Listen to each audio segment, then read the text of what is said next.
Hi, this is Matthew Geiger on Focus NC on NCTV 45. This is from the Washington Outsider. Come visit us at www.washingtonoutsider.org for our latest take on the news of the day. Now, normally Angelo Perrotta is the one who talks about the sports stuff, and I'm usually the guy who just talks about the politics. But, sports has a lot to do with politics. Now, I've said it on my shows. Politics isn't the gossip that you see going on for me. It's the understanding of those in power in their interactions with each other and the communities they serve. Well, in football, there's a kind of a social hierarchy in any culture. You go to a business room, and that means there's politics. Well, sports is politics. But forget for Deflategate. You got a really good example of a real serious issue, and football's had its share. We've had, issues of steroid use, and that's been a common in all professional sports, and it's really kind of come back and hit younger generations. You also have issues where college players, they're making the university's big buck, but they're not coming back. So, politics is very much part of sports, and I tell my nephew, he's a Arizona Cardinals fan, and for that reason he lives in Steelers country. But I tell him, hey, don't wear those colors. You're gonna get beat up. People take it serious, and they really do. And one of those issues we just had with the Pittsburgh versus Cincinnati wild card playoff game. Now, if you hadn't turned in, we had a bit of a fight. Ben Roethlisberger got hurt by Vontaz Burfict from the Bengals, and he ended up kind of later on in the game. Things progressed. They were getting penalties. Cooler heads did not prevail. Anger, and Antonio Brown ended up getting seriously hurt, concussion. He literally targeted a player, and they were given a penalty for that. And then a coach ended up basically one of the referees ended up getting attacked. And so it just kind of a downward spiral for the Bengals, and they ended up getting kicked out of the playoffs. Well, why? Well, there's a lot of back and forth. If you're a Bengal fan, you're sitting there blaming the referees. They're not fair. They're not fair. When it comes down to it, it's kind of that thug mentality. When I get angry, I'm going to do something about it. I'm not thinking about the consequences of my action. I just want to be right. I want to take this thing too seriously. It's a game, okay? Bad calls get made. You don't like going on. And, this Vontaz, he had days, weeks before he's, said how much he hates the Pittsburgh. And that's, that makes it really seem like he did this on purpose. And, just because you hate someone doesn't make it okay to hurt them. It doesn't make it okay to be violent reacting.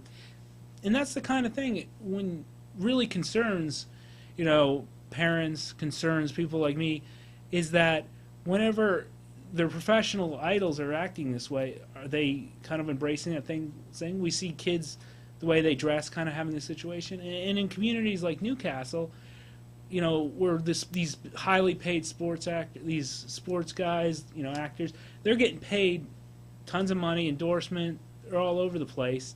And when they see them acting like that, well, that's the way you act. You just push someone out of the way. You put the hammer down on them. You beat them. That's the kind of mentality that tears communities apart. That's the kind of mentality that ends up not only hurting people, but tearing your whole community apart and really putting you in a bad position. Now, this player, he's going to be in trouble. I mean, frankly, if someone cost me the playoffs, I can almost guarantee you they would not return the next year.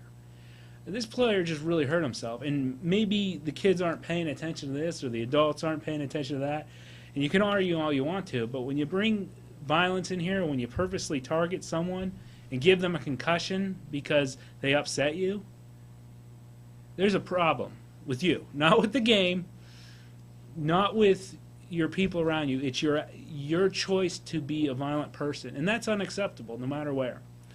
And I can't help this. I know we're talking about sports here, but broaden out a little bit too. You know, you go out to Oregon, California, where we call them militias, but they're kind of militants. They're exercising their freedom of speech and they're exercising their freedom to bear arms. Well, as you know, you carry a gun and start telling people what to do, they tend to listen a lot more. But it's also a form of intimidation. It's a form of using violence, and that's unacceptable too. You may have the right to do both, but not together. You know, there's a group in this Oregon have essentially taken over property. Both two unacceptable things, and it's both part of that real thug mentality that I'm going to use whatever power I have, whether it's gun, whether it's my bulk. And, you know, those football players are big; they can do some damage to each other. Even, you know, you can't just do that way. You know, just as community leaders can't use their their power as government officials to bully each other or their communities into doing what they want. They can't use their money to bully. That's all unacceptable behavior, and it has to be punishment. So I think as we go through these kind of situations, we need to reflect on, one, not what these guys are doing, these cool guys, these people we looked up are doing, but what the harm done is. And there is harm done. He seriously hurt 2 people throughout the game. Ben Rosenberg was hurt. Technically he wasn't, called on it, but when you're maliciously trying to hurt people, it no longer becomes a game, it becomes an assault. And that's the kind of thing that you can't have. And then 2, you can't not just focusing on really the harm done, but you also have to recognize their punishment. And there does need to be sufficient punishment. This guy probably has a hefty fine coming from him. He also got some punishment in the game, and you know what? He's probably going to get fired from this team. I mean, if they don't, it would be a miracle, and I'd be shocked, and I would question the very judgment of the coach. So, when it comes to this kind of thug mentality that, and we can all be susceptible to our anger, that's part of human nature, but when it comes to this acceptable, where it's okay just to run into someone or pull out a gun and tell people what's what or go around bullying people around, it's unacceptable. And that's all there is to it. And it hurts communities, it hurts people, and it's the exact thing we have to unite against. Well, thank you for joining me. This is Matthew Geiger.